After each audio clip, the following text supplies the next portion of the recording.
نامحرم عورتیں جو آپ کا بیان سنتی ہیں، جب آپ بیان میں مزاح کرتے ہیں تو وہ بھی ہنستی ہیں ہوں گی، اس کا گناہ صرف ان کو ہوگا یا آپ کو بھی ہوگا؟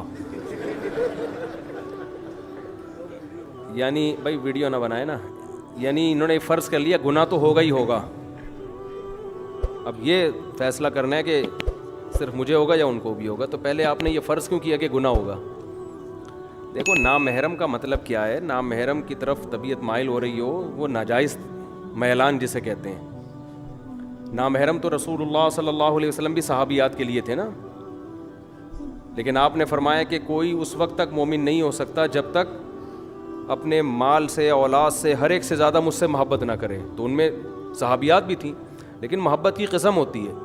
ایک محبت جس میں شہوت کا غلبہ ہوتا ہے، خواہش کا غلبہ ہوتا ہے، وہ تو عورت اپنے شوہر کے علاوہ کسی سے بھی نہیں، وہ تو بھائی سے بھی نہیں کر سکتی، وہ کسی سے بھی نہیں کر سکتی.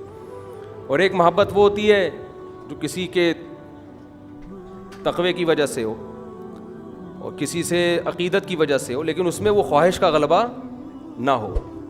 اب رہا یہ مسئلہ کہ احتیاط اسی میں ہے کہ خاتون کسی جوان آدمی کو نہ سنے تو زیادہ احتیاط ہے، کیونکہ آج کل فساد کا دور ہے. تو میں تو نہیں کہتا کہ جوان لڑکیاں میرے بیانات سنیں.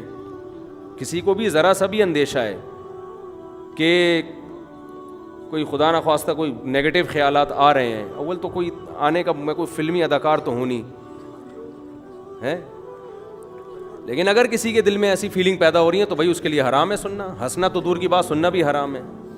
تو بعض دفعہ ایسا ہوتا ہے کسی کا میسج آ گیا، آپ کے بیان کا بہت زیادہ شوق ہے، دن رات میں ہی سنتی رہتی ہوں، مجھے اندازہ ہو جاتا ہے کہ یہ بیان کا اتنا شوق کسی کو ہوتا نہیں ہے.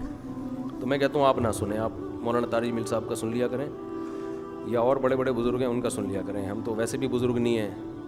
تو جہاں ذرا سا بھی فتنے کا اندیشہ ہو وہاں پابندی لگائی جائے گی. اب یہ کہ 4 عورتوں کو فتنہ ہو رہا ہے تو اس کے لیے 4000 پر ہم پابندی لگا دیں، یہ تو عقل کی بات نہیں ہے نا.